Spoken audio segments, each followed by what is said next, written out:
Editora Melhoramentos apresenta Um Garoto Chamado Horbeto, escrito e narrado por Gabriel, o Pensador. Vez uma era, quer dizer, uma era vez, ou melhor, vez era uma, desculpem, era uma vez, agora sim. Era uma vez um menino que era muito atrapalhado. O nome dele era esquisito, porque foi escrito errado. É que o pai também se atrapalhava sempre, sem parar, e lhe deu um nome com uma letra fora do lugar. Quando o menino nasceu, o doutor viu que era homem e falou para os pais dele: já escolheram o nome? Mas seu pai não tinha tido escola, era analfabeto, não sabia nem falar direito e falou: Horbeto. O doutor estava com pressa e anotou assim correndo. O seu pai ficou olhando como se estivesse lendo, mas não entendia as letras porque não sabia ler. O doutor mostrou para o pai: o nome é esse? Pode ser. A mãe estava tão feliz que nem prestou atenção. Esperou por 9 meses com o bebê no coração. E ele nasceu com saúde, trazendo orgulho e amor. Bem-vindo seja, Horbeto! Obrigada, tchau, doutor! A família do Horbeto morava bem escondida, num lugar quase deserto, com chão de terra batida. Lá não tinha nenhum carro, muito menos avião. E todos os moradores se tratavam como irmãos.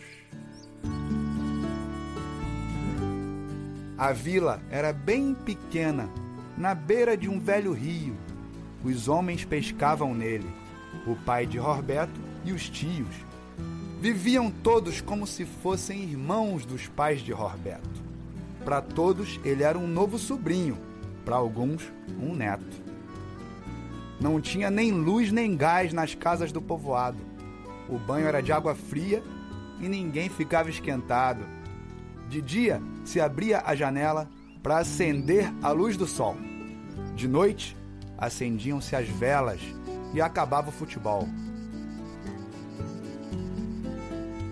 Às vezes, além das velas, também se acendiam fogueiras. Não dava para jogar bola, mas tinha 1000 brincadeiras. No céu, tinha um monte de estrelas, formando estranhas figuras. Nas árvores, jabuticabas, brilhando de tão maduras. Na casa do bebê Horbeto, morava um cão vira-lata, que parecia até gente, criança de 4 patas. Filé era inteligente, sabia andar sem coleira, pescava sozinho no rio, subia em jabuticabeira. Os homens e as mulheres, os jovens e os velhos da vila, viviam com os bichos e plantas uma vida simples, tranquila. E principalmente as crianças dormiam em paz e felizes, amavam e cuidavam da terra como se tivessem raízes. Sempre acordavam cantando, ouvindo o canto do galo, e já levantavam dançando, curtindo o maior embalo. Pediam um leite para a vaca, comiam um bolo macio, depois escovavam os dentes na água corrente do rio. O rio ia sempre passando, sem nunca parar um segundo. E o tempo, imitando o rio, passou também para todo mundo. E assim foi crescendo Horbeto, ao lado dos seus bons amigos, o tempo, o cachorro, as pessoas, as árvores e o rio antigo. Horbeto ainda era pequeno, mas já caminhava e corria. Também já sabia falar, e além de falar, ele ouvia. Crianças aprendem a pensar, e ele aprendeu desde cedo. Também aprendeu a contar, usando a ajuda dos dedos. Pensou nos amigos que tinha. O pai e a mãe eram 2. Filé, o terceiro da lista. Não lembro quem veio depois. Contou, só na mão direita, os pais, o cachorro e mais 3. Contou do dedão ao dedinho. 1, 2, 3, 4, 5, 6. Roberto contou outra vez, prestando bastante atenção. 1, 2, 3, 4, 5, 6. Contou do dedinho ao dedão. 6 dedos em uma mão só?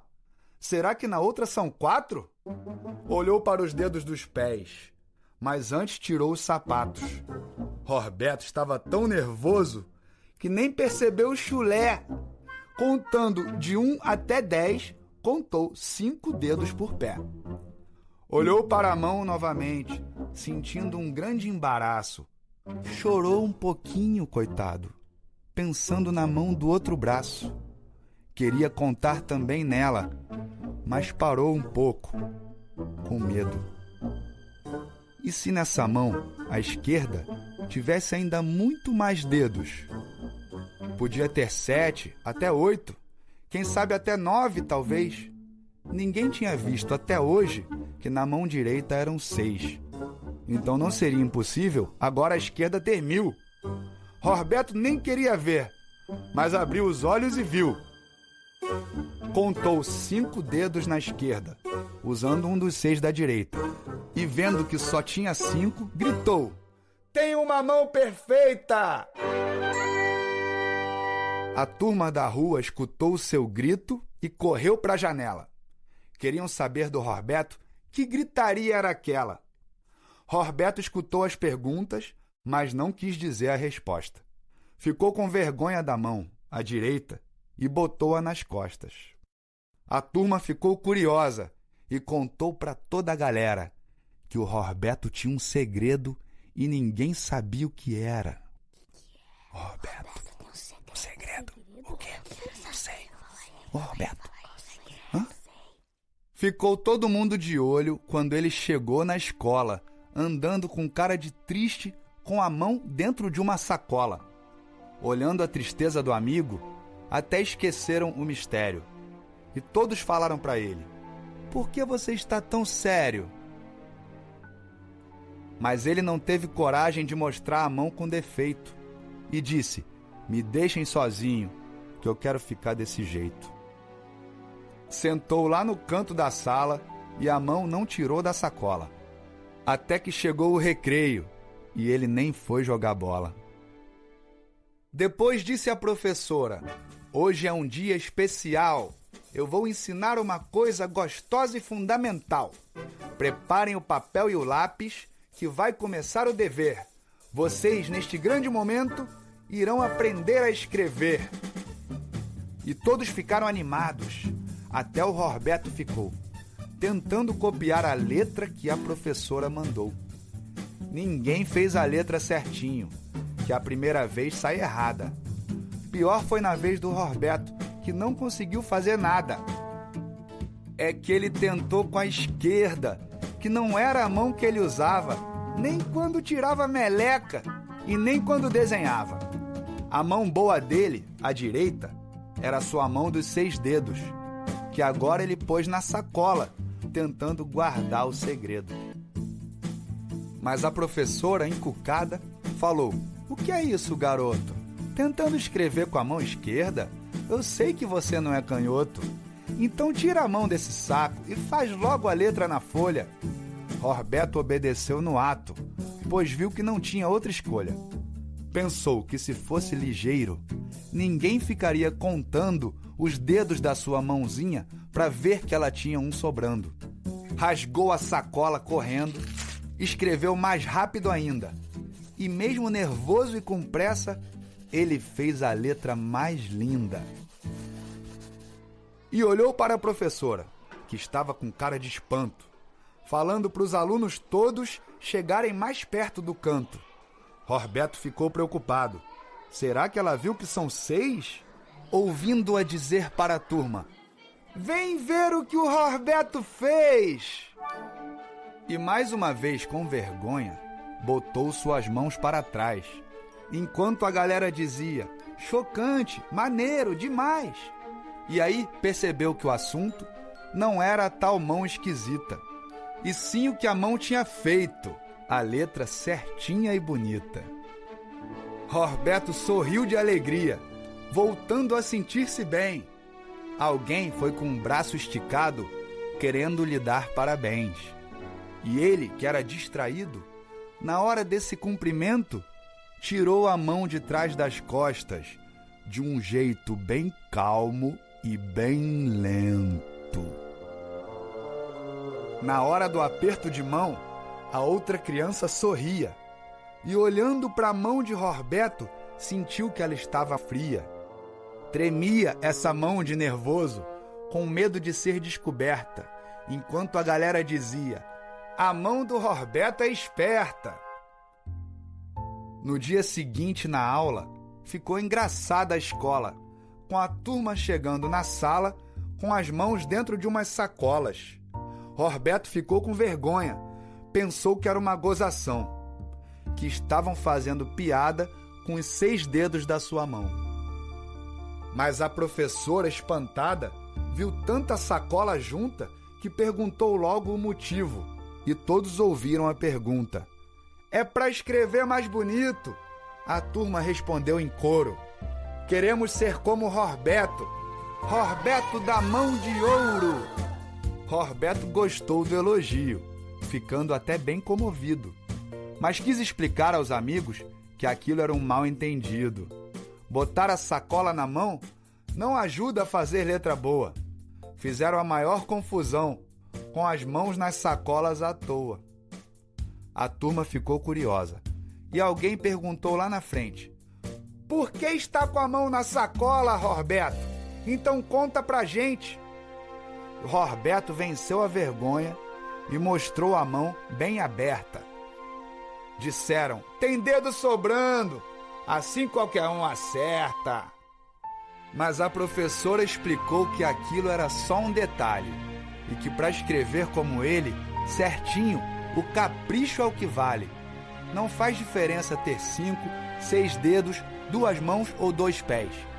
Cada um é de um jeito e são todos perfeitos.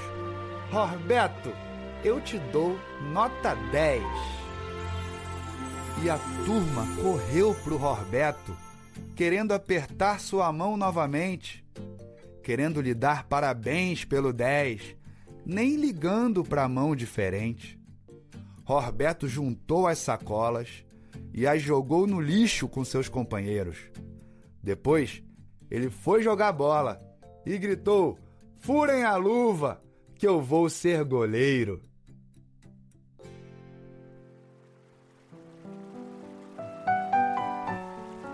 O tempo passou feito rio, correndo, fazendo Roberto crescer. E um dia ele quis ensinar o seu pai, já velhinho, a ler e a escrever.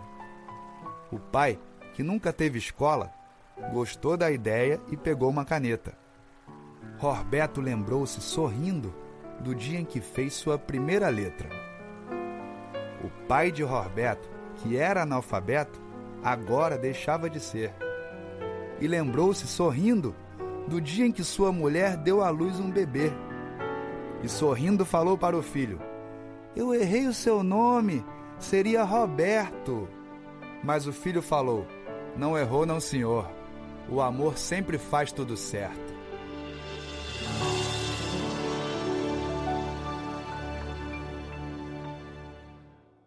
Sobre o autor. Gabriel, o Pensador, nome artístico de Gabriel Contino, nasceu no Rio de Janeiro. Pai de 2 filhos, escreve desde menino, principalmente letras de música. Já gravou 8 álbuns e um DVD em uma carreira consagrada com diversos prêmios musicais, discos de diamante e platina. Em 2001, publicou seu primeiro livro, Diário Noturno, uma coletânea de poemas e crônicas lançada no Brasil e em Portugal. Em 2005, escreveu Um Garoto Chamado Roberto.